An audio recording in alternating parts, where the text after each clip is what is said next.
Welcome back, everybody, to the interviews with holistic veterinarians, MDs, scientists, pet parents all around the world about keeping our pets healthy so they have the best quality of life and live the longest time possible. And today it's my honor to be here with Dr. Vicki Farthing, who's a holistic vet in Virginia.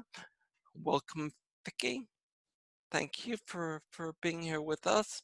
Well, thank you for having me. And we are going to talk about the subject of vitality, balance, health, wellness, and all those things. So why don't we start with, what's your conception of vitality? When you think of vitality? Well, I think the biggest definition for me is vitality is that energy within us that helps us to thrive and takes us a little beyond the edge of just mere survival. Surviving is fine, but if we can get that extra boost and go into overdrive and learned how to thrive in whatever conditions you're in, it makes for a much happier life and joyful. I think joy is probably the thing that everybody's searching for and is so elusive. And I think even with the animals help to show us joy. I have a young puppy that has reminded me a lot about what joy is all about. Yesterday evening, I took him out and he ran out into the field and then he started doing that little kangaroo hop and he was just hopping all over in a line, but I don't know what he was seeing. It didn't matter what he was seeing, but he was just hopping and happy and just made me laugh and Joyful. joyful. And then he ran around and they just show us what being free and being free to enjoy life is all about. So that brings us joy, but what do you think we could do to bring them joy, which is related to their vitality? Well, my practice is built around, as many are, to do no harm and to try to help support them through what medical practice deems necessary to keep them healthy, but at the same time to help minimize side effects, to help support the organ system as you, say, go through early vaccinations, as you have to prevent parasites, as you try to protect them from fleas and ticks, but to help support the vitality and the organ system of their existence so that they don't get dragged down into just survival, I think. And, that's where the nutrition plays into. It's building. It's all building blocks. There's no magic answer. I think it's a combination of a lot of things. And you may not be able to feed them the up to most diet, but you can feed them the best diet that you can. And you can look into ways to try to help support their organs maintain themselves against the assault of modern chemicals, and not even mentioning that, but the contamination of the earth, the Roundup that's in our water, the drugs that are in the water system, the all of the bad stuff that's affecting human health as well. Do you recommend feeding using pure or special water to avoid that glyphosate that might be in the groundwater? Well, I tell people about it because we are located not far from Quantico Marine Base, which is it's been there for I guess 80 years now, and I've always, and they do bombing practice, and they do a lot of things, which also contaminates the noise. But and it doesn't even matter that it's a military base, but a chemical factory. I mean, there's production going on. You know, Virginia is a vital state of economic growth, and so that means that our environment is going to be dealing with contaminants in the water. I do recommend, you know, if an animal is having trouble, one of the first things we'll talk about is getting them a clean food source, a clean water source, whether that's bottled or reverse osmosis or, and many people understand that and have that already set up in their homes for their own health's sake. Great, great, great. So yeah, you talked about building vitality, and toxins actually lower vitality. So I guess we want to build and preserve that vitality. And that's Right. what allows them to function. I mean, Mhm. I know Uh, if I, yeah, survive and function and if you can help the organs do what they try to do best, um, I mean, I started with herbal medicine and herb, there's an herb for every organ. There's hawthorn for the heart, there's milk thistle for the liver, there's nettles for the kidney. And then there's the homeopathic forms of that. And then using acupuncture, chiropractic to keep the energy systems balanced and integrated, so that one organ part isn't out of balance with the rest and draining the system. Um, and I use, I recommend that after vaccinations, after heartworm treatment, after uh, any sort of assault on the body that's conscious and we know about it and we're doing it on purpose, that we provide support for the body with liver support, herbs, or homeopathic support. And usually I have them on a regime where they will do a detox or liver support for maybe several weeks before a rabies vaccine and maybe a month after a rabies vaccine, since that's kind of one of the more harsh vaccines in my book. Um, then there's things that you can do, like after pre-surgical, if you know they're going to have a dental, post-surgical, after the dental or after the spay. I see a lot of animals, especially rescues, who have been just slammed because that's sort of the story of, first of all, they're under a lot of stress when they're rescued or for whatever reason.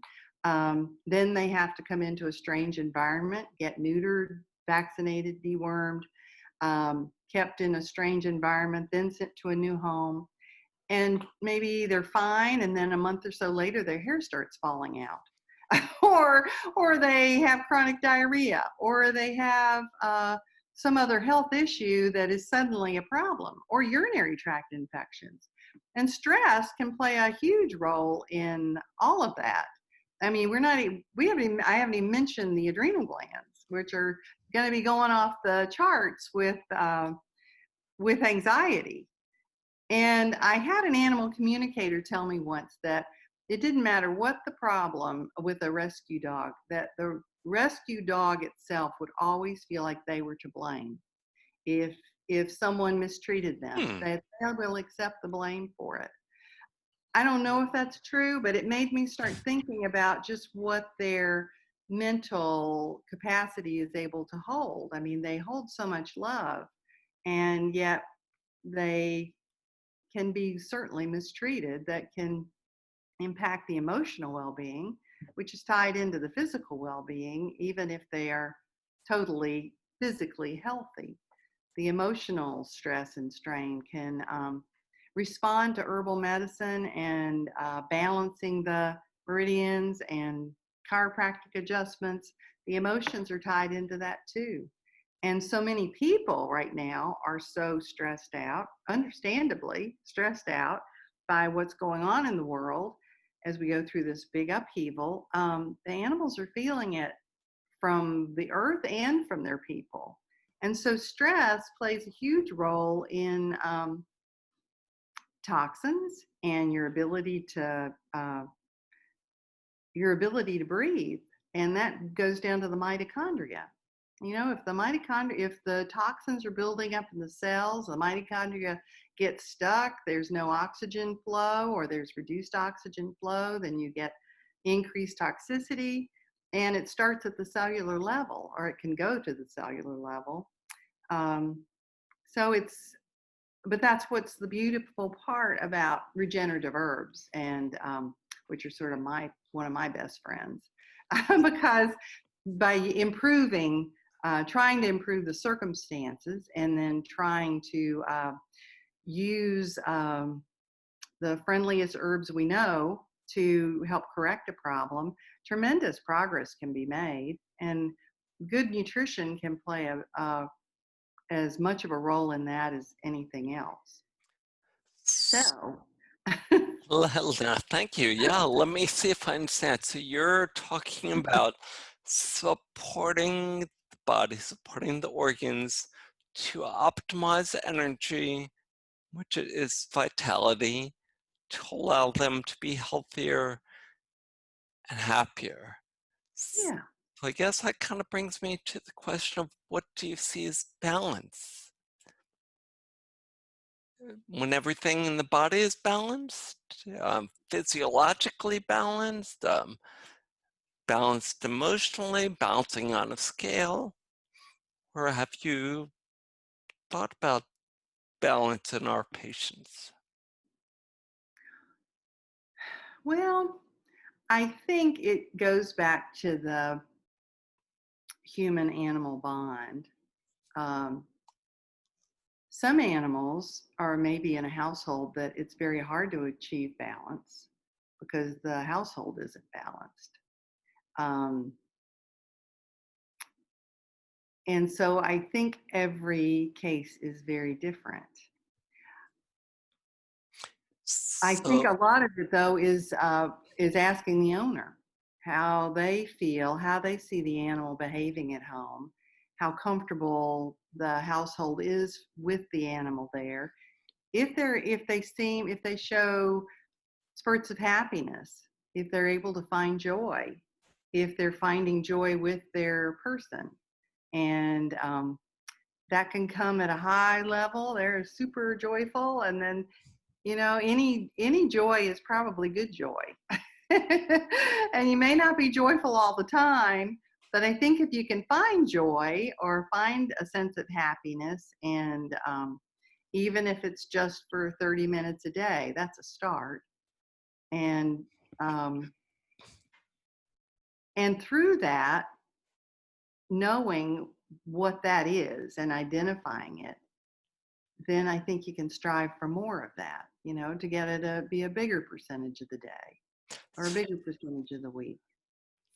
that's, I guess, the idea for emotional balance, but would you say that balance applies on the physical level as well? Oh, well, certainly. And that's what I look for in an animal. And, it's almost like you can see it, um, especially if they're a proper weight, and if their coat looks shiny, if their eyes are shiny, their nose is black and wet and moist, their gums are clear and their teeth look good, whatever the general physical exam looks like. There's always going to be maybe something that's not according to the book, but um, improving and getting stronger in those areas. But the shiny coat, the good firm muscles, the regular bowel movements, that the GI tract is moving, that there's not much itching, that the allergies are under control. So Because allergies are really, even. yeah. If allergies are really a bothering an animal, and we certainly see a lot in this damp heat environment in Virginia this time of year, um, sometimes it's a matter of degree, if they're better than they were last year, or if it can be easily controlled except for 1 week out of the year.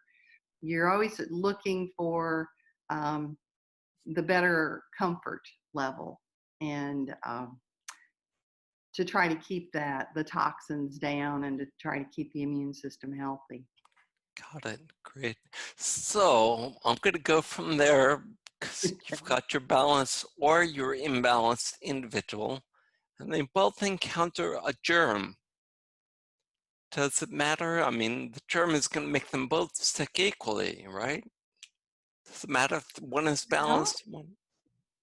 well, no, I don't think so.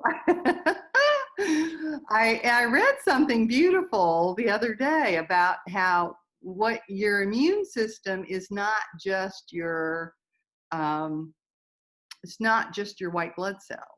It's not just your bone marrow. It's not just your spleen or any part of you. It's the entire you. It's your entire energy body. Your immune system encompasses everything.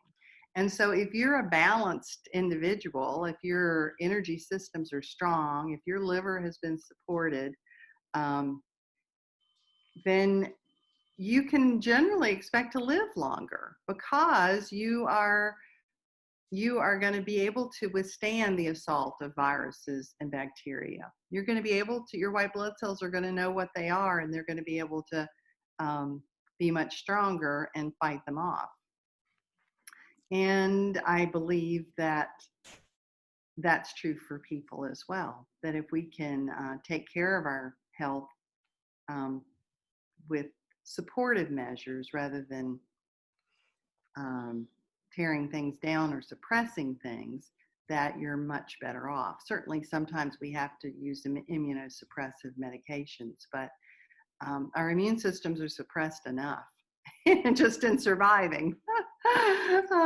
So Uh, I think to get to the thriving level is probably when you are not having to suppress anything anymore, and your entire being is able to respond to the environment and protect itself against the dangers of the environment. Awesome, awesome. And I just had to reach over because I happen to have just read a book by a human immunologist that talks about the Oh, inner terrains. It's all about the immune system, and I don't know if you can read it. It's talking about tending Adam's garden, mm, and it's talking about the cognitive, the brain immune correlation, and it's definitely worthwhile read, but it's a whole sounds different good. paradigm of looking at the body as, a garden. It's like the Mm-hmm. terrain in a garden is what makes up a healthy plant, or the terrain in our inner garden or Adam's garden is what allows our immune systems to be strong and healthy. Well, I don't wanna make this too long because we're trying to make them um, shorter. So thank you. I honestly am not sure how long we've been talking, but I know we could talk for hours, and I don't want to Yeah, go we for could just, hours it's an today. endless subject, but it is fascinating, and it especially important in this day and age to start considering these factors and to try to put some in place, especially to keep our animal friends as healthy as we can. Fantastic. Well, thank you so much. I really appreciate that you did this and You're took your time, welcome. and Thank thank you you. all for watching, and we'll be back soon. So thank you, Dr. Vicki. I really Thank you. appreciate your time. Bye.